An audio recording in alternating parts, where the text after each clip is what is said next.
He married his mother. The town whispered it, but no one dared to say it out loud. It started with a name carved into a child's crib, not a boy's name, not a girl's, just a single letter. The rest was blacked out, scorched by a fire that swept through a small farm in 1863. A fire that consumed the parents but left the child untouched. A witness, a passing horseman, found the boy standing in the ashes, a strange smile on his face, holding a scorched locket. Inside there was a faded portrait of a woman with haunted eyes and the word mother. But under it, scrawled in a frantic hand, were two more words: my bride. They gave him to a childless farmer and his wife. He was a quiet boy, too quiet. He never cried, never spoke. He just watched. The farmer said his eyes were too old for his face. They didn't look like a child's eyes. They looked like they'd seen 1,000 years of darkness. At night, the farmer's wife would hear him whispering in the dark, humming a tune she didn't recognize.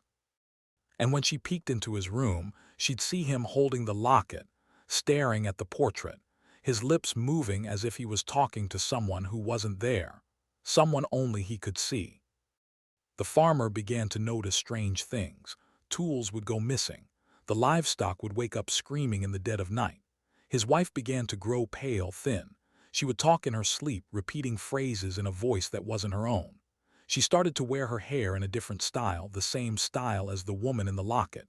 The farmer tried to talk to her, but she just stared at him with those same haunted, empty eyes. She said, "He needs a mother, but he deserves a wife. I must be both."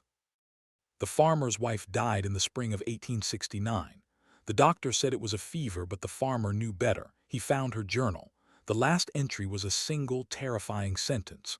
"My womb is full again, but it's not a child I carry. It's a memory, a terrible secret." The boy was gone. So was the locket. The farmer found a single carved ring on her bedside table, identical to the one in the locket. It was made of bone, and it had a single word etched on the inside: L. Years passed. The farm became known as the cursed place. No one would live there. But then a new name appeared on the deed. Lorien, just a single name. He didn't come to town much. But when he did, he was a giant of a man, pale and gaunt.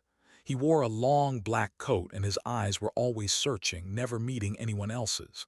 Locals said he was building something on the property, something big, not a house, but a monument. It wasn't a house, it was a tower. Tall, black, and windowless, it rose from the heart of the old farm.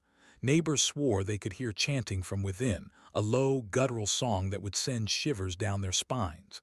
Some claimed they saw two figures in the fields at dusk, one tall and dark, the other small and graceful, dancing in the long grass. But the second figure was never quite in focus, a blur, a ghost. Then one night, a new farmer in a neighboring field, a skeptical man, saw a light in the tower. He went to investigate. What he found wasn't a light, but a glow, a faint, reddish-brown glow. It seemed to pulse from within the tower like a heartbeat. He could hear the chanting again, louder now, and a single word repeated over and over: mother. But it was not a child's voice. It was a man's voice, deep and broken. The farmer, terrified, crept closer. He peeked through a crack in the foundation. Inside, he saw the man, Lorien, kneeling before a pedestal. On the pedestal sat a grotesque sculpture made from human bones twisted into the shape of a woman. It was covered in a rotting wedding veil, and beside it a freshly dug grave. The farmer knew then that the ghost he'd seen dancing in the fields wasn't a ghost. It was a woman, and she had just been buried. But the chanting didn't stop. It grew louder. Mother. My wife forever. The farmer ran. He didn't stop until he reached the town sheriff. But when they returned to the farm, the tower was gone. The land was bare. Not a single stone remained. Only a freshly dug grave and a single rotting veil, and next to the grave a small circular clearing. The grass was scorched black, as if something had been born from the fire. Months later, a new name appeared on the town registry. L's son, Orphan, taken in by the church.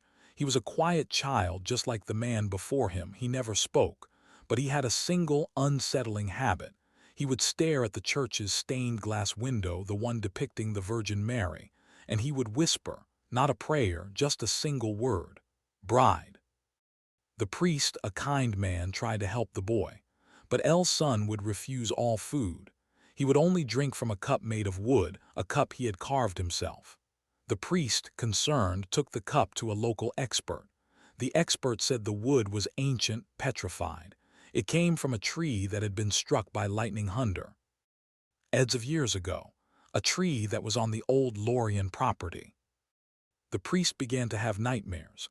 Nightmares of a woman with haunted eyes, of a man with no face, and a boy who hummed a tune he couldn't place. One morning the priest woke up to find El's son standing over his bed, holding a small carving, a miniature of the church, perfect in every detail, but the steeple was broken.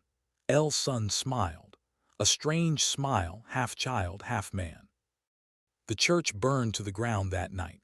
The townspeople were frantic. They searched for the boy, but he was gone. No footprints, no signs, just a single melted wooden cup and a charred note. The note read, "The bride returns when the womb is full. I am the son and I am the husband, and I will find her." Decades passed. The story of Lorien and El's son became a campfire tale, a legend whispered in hushed tones. The farm was sold. A new family moved in. They were happy, normal people, but they noticed a strange smell in the cellar, a sweet, cloying scent like perfume but with something else underneath, something metallic, something like blood.